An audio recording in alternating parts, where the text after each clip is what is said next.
Buwan! Nandito na naman tayo sa isang nagliliyab na episode ng Akin Ang...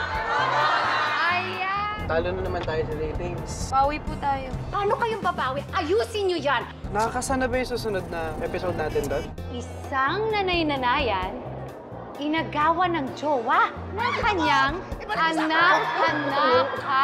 Lahat nalaban ko! Ang mga party mo! Dapat lang yun! Ready na ba kayo sa isang sagupaan? Ay, ano ga meron din Lola.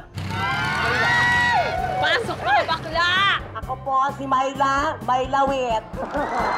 Sinabi na po niyang lahat. Thank you. Charot! Ano ba yung point ng programang to? Hinahanap niya yung tatay niya, di ba? Ito ay, ang tagal kitang hinanap. Ganon. Dito? Sir, hindi ko po siya tatay. Kuya, siya lang po ba yung bangkay na nandito? Wala na po Anong special sa atin ngayon? Wala!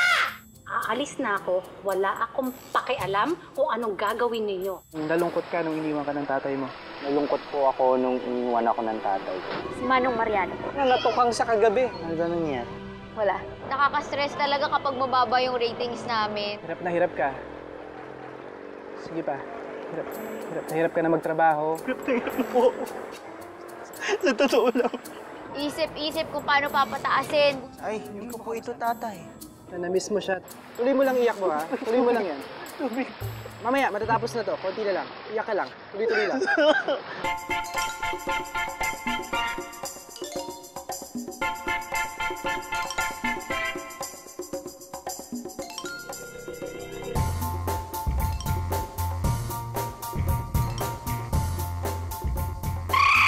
Tama na!